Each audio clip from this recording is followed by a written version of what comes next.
पाठांतर्गत आजचे विचारधन घेऊन येत आहे नम्रता। नमस्कार। आजचे विचारधन।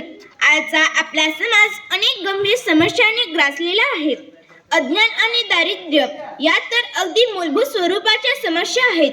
या दोन समस्यांचा परिणाम म्हणून निर्माण झालेले असंख्य गुंते आपल्याला कासावीस करीत आहे।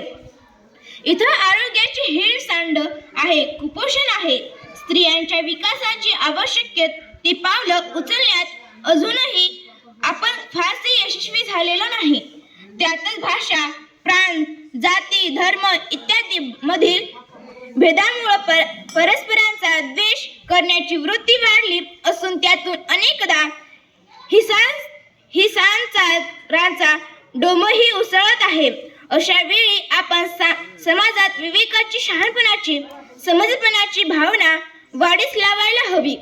पण आपण वास्तववादी झालो तरच ते हे घडेल।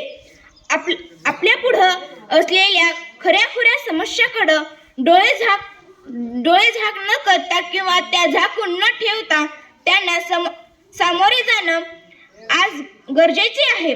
सामाजिक समस्यांचे गुंते सोडवण्याचं उच्च कोटीचं कौशल्य ही देखील एक श्रेष्ठ दर्जाची प्रतिभाच असते आणि आपल्या समाजाला हे कौशल्य दाखवणाऱ्या श्रेष्ठ प्रतिभावांची गरज आहे। काल्पनिक व भ्रामक प्रश्नांच्या मागं धावता वास्तववादी जीवघेण्या समस्यांना भिडता आलं पाहिजे। डॉक्टर आहा साळुंखे।